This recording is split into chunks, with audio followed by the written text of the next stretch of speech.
परभणी येथे भीमसैनिक शहीद वडार पुत्र सोमनाथ सूर्यवंशी याची पोलीस कस्टडीमध्ये अति मारहाणामुळे मृत्यू झालेला होता, निधन झालेलं होतं। त्या अनुषंगाने वडार समाजाच्या वतीने न्यायाची लढाई लढण्यासाठी ही बैठक सकल वडार समाज संघर्ष समिती नांदेड जिल्ह्याच्या वतीने बोलावण्यात आली होती। याच्यामध्ये पुढील दिशा ही ठरवण्यात आली की वडार समाजाच्या सोमनाथ सूर्यवंशी याच्या परिवाराला न्याय मिळवून देण्यासाठी यापुढील आंदोलने ही वडार समाजाच्या वतीने करण्यात येतील। यात कुठलीही संघटना कुठल्याही नेत्याच्या नेतृत्वाखाली न लढता संपूर्ण वडार समाजाच्या वतीने सोमनाथ सूर्यवंशी याच्या परिवारासाठी लढा देण्याचं याच्यात ठरवण्यात आलं।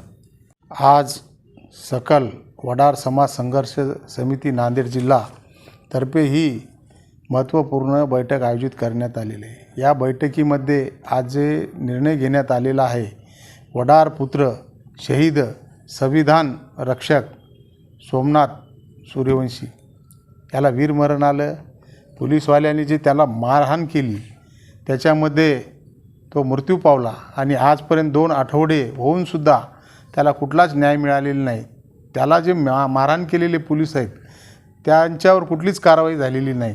त्यांच्यावर 302 खुनाचा गुन्हा दाखल व्हावा यासाठी वडार समाज पेटून उठलेला आहे आणि सोमनाथला न्याय मिळाल्याशिवाय महाराष्ट्रातील वडार समाज शांत बसणार नाही। आज आमच्या या बैठकीमध्ये जो निर्णय झाला, आमचा हा निर्णय शेवटपर्यंत सोमनाथला न्याय मिळेपर्यंत आम्ही लढू असं आमच्या समाजातर्फे ठरवण्यात आलेलं आहे।